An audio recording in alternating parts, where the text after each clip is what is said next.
Hey, everybody. Welcome to episode 236 of 15 with Andy, Randy, and Jeff. It is just me this week due to my schedule. And of course, the ramping up of the holidays as we seemingly race out of control towards Christmas and the New Year. Throw in a bathroom renovation, family time for our daily advent calendar items, work, an estate sale purchase that was finally past due for pickup, and everything that seemingly could have triangulated to a due date of today. Yeah, they did. No complaints, though. I woke up again this morning. The weather has been cool and crisp, and the hugs from my girls have been warm and plentiful all through this chilly spell, as we would call it, or a cooler spell in Florida. And so no complaints, lots of thanks, and loving life. Just super busy, but what's new? That's kind of the same each week. I'm glad you're here this week, even though Andy and Jeff, like I said, we couldn't make those work out and they're not here. So it's going to be a shorter than usual episode, I'm anticipating, but I'm glad you're here. And, one thing that as I've been watching and listening and hearing from some of you, and I've seen you out and about, or you've texted me or emailed me, is that we have had a lot of new people start listening to the show through people sharing it. I met a group of people at church a couple of weeks ago, and they were, wait a minute, you're the podcast guy, right? How do I do this? I've heard about it. I've heard other people talk about it. I had someone share it with me. I lost a text message. I don't have the link. I don't know what to do. So we sat there in the lobby, and on the phones was like search for your podcast app if you're on Apple or Google, Android, and got everybody hooked up with Speaking of Grace, which is our podcast message series, so you don't ever have to miss a sermon.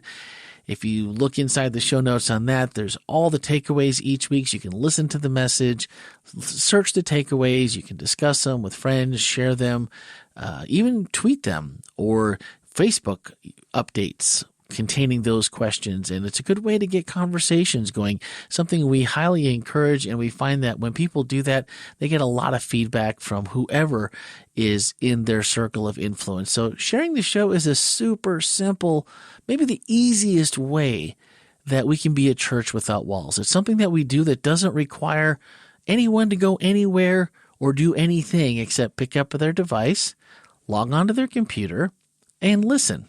That's it. And we want your feedback. So if there's something that we said that we shouldn't have, or something we should have included that we didn't, or you just simply disagree, we understand that happens. You can always send a voicemail or text to 407-965-1607 or an email to podcast@wholelife.church. And be happy to respond, even include your responses on our next podcast. And it's a good way, particularly during COVID, that we can all stay connected. I can't hear your voice, but if you leave me a voicemail at that number, I'll play it on the next podcast, and then I get to hear your voice. Some of you, if you just text me or send me a picture and a text or whatever, we'll go ahead and include those as well. So I guess what I'm trying to say is thank you for the sharing that you've been doing and the listening that you've been doing. And just thank you. I'm thankful for all of you that have made this show and Speaking of Grace really a success, in that we get outside our walls and start accomplishing and keep accomplishing our goal of doing that, and to love people into lifelong friendships with God. And I think this is an easy, quick way to do it. And you can share it with, just about anybody. And no matter if they've been a longtime Christian or they're just kind of searching, we try to break everything down in easy to digest bites, because that's yours truly. I like things that way, so that's the way we try to make everything. And again, if we miss something, we could have done something better, let us know, and we're happy to look at it. All right, this past week, we started a new series called Expect the Unexpected. And our message was an unexpected addition. And I'm just going to read the outline so we kind of have an idea of where we're going. It was on Elizabeth and Zechariah, and they wanted a child. And when they discovered they would receive just that, Zechariah couldn't speak to share the exciting news. And Elizabeth was going to deal with all the challenges of pregnancy in her 80s. How many times in our life have we been waiting for something, and when things finally fall into place, we're just not ready? Or it happens in a way we didn't expect it to. Is it God's sense of humor at our expense, or God's perfect timing? How do we trust God's wisdom in times when things don't happen like we thought they would? This message really bridges the gap between our last series that we just got done with called While We Wait, and what do we do in the waiting, and the unexpected here that we're supposed to be expecting, so that we just started that and launched this week. So this story could literally fit into both categories. And as I thought about it, put yourself in their positions, and, they were both born with privilege, as Andy had pointed out. They had pedigree. He was part of the tribe of Abijah, descended from Aaron, and she too was in the family lineage of Aaron. So they kind of had this special family group within Israel. And then, just like anything else, you start to hear the whispers. Well, how come they don't have a baby? Or, when you first get married, and even maybe sometimes when you're dating or you're just engaged, well, when are you going to have kids? I don't know how many times Heather and I got that, and we were married for 5 years before we had Ellie. So we had quite a few opportunities for people to say, so when are you having kids? And of course, in that culture, being childless when the intent was not to be childless, it was also thought of that maybe God was punishing you for some sins or, a multitude of other things. So there was a lot that they were kind of dealing with. But in Luke 1:6, Andy pointed out that it said both of them were upright in the sight of God, observing all the Lord's commandments and regulations blamelessly. And he went on to say, it's easy to be God's person when you get blessed for your obedience. It's one thing to obey God when he answers your prayers and gives you the desires of your heart.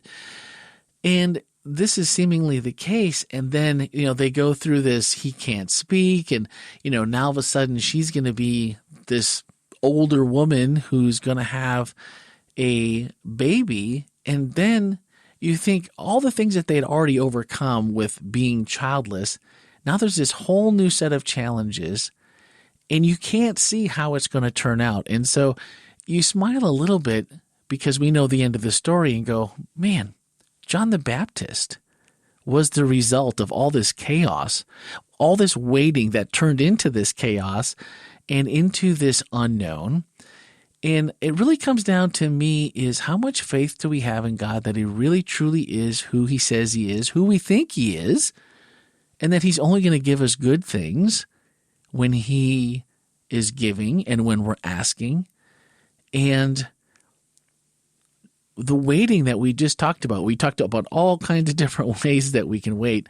And the one that popped into my mind, and I guess it's probably one that I've taken away most from that series, was Daniel and this committed prayer. Not just we're going to pray every day, we're going to pray for meals. There might be that, maybe we have a favorite prayer that we kind of rely on when we, I don't want to say disinterested, or when we just go into it quick, or I think we do. I know I do. When I don't stop and really take the time to talk to God, I find myself saying those repetitive prayers.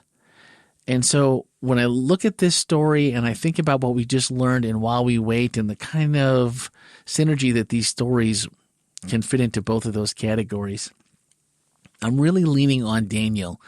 And that's kind of my goal as we go through this series. I always love the Christmas season, and I love the stories. And even though we've heard them all before, this has a way of bringing them into a new light.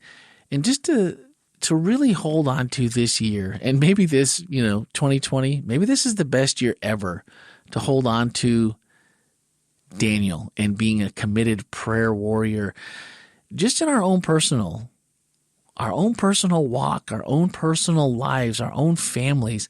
If we could start there and just take care of that business that we need with God, that one-on-one time and that connectedness and being close to him, I think so much more. We wouldn't be asking while we wait. We wouldn't be worried about so many other things that when it doesn't seem to go your way, if we're in connectivity and we're connected with God, we're conversing, we're talking, we're laying bare our souls, even though he knows it anyway. I just feel like there's so many things that we're not going to worry about. And maybe even if, 21 doesn't go much better than 2020, depending upon vaccines and, all these different things with COVID. If we went into it that way, that has to improve it. Like if this wasn't what we were doing in 2020, or we weren't doing as good a job of it, and that's probably nearly all of us, but if we really committed to that and said, if there's one thing I could really go into the next year with, that would be it. So I think that's what I'm holding on to. And just to have that faith and, what do we see ourselves moving forward? What do we see ourselves doing and overcoming? And I think that prayer part is so important to actually make that happen. And I think that even when we don't feel like we're God's person, as Andy has put it in the message, if we're connected in that prayer time, I think we will find ourselves in a much more comfortable spot, in a much more, I don't want to say confident, but just a much more relaxed state, because, it just, if we do that, we know and we have some confidence and we have some trust. And I think so many times we just don't trust. And he said, what would your reaction if God were to give you or to do for you or open that door, something you've been praying for would get open? If he said tomorrow or 9 months from now, I'm going to open the door, I'm going to answer your prayer, would you believe it or would you want proof? I started thinking about the different things that I have prayed for that haven't come to fruition, even close. It wasn't like it was, this is what I was asking for. And, I guess you could kind of maybe. No. And I think to myself, if I knew he was going to answer that prayer, would I believe or would you want proof? And I don't know if it necessarily matters, but I would want to, maybe it does. I would want to think that I could just believe if God said that to me. And I have had different times in my life where he has done that and it has come true. And I did just believe. I don't know how you ask for proof. I mean, I guess you could. I guess I've just never thought, maybe I haven't been that audacious or thought that I was worthy. Maybe, not sure. But I thought that went along really well, just as something to think about as we, Christmas time, there's so much just pressure around the holiday season, seemingly, just to get so many things right. And I know things are going to be probably different for most of us or many of us through this holiday season, probably a little less travel, a little less getting together. But, this thinking about what would we do if God was going to grant that. And if you stop to think about, the prophecy that this story rolls around. I mean, John the Baptist is born and he's going to pave the way for the first advent and for the coming of the Messiah. And then we have, Jesus being born. And, if so many people missed it, we talked about it last week.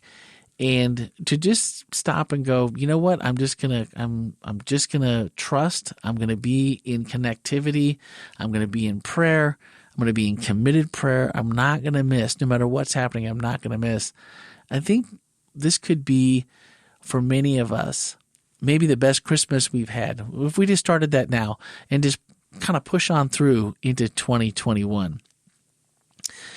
Anyway, this week, one of our whole life takeaways asked, when you were 10, what did you want to do when you grew up?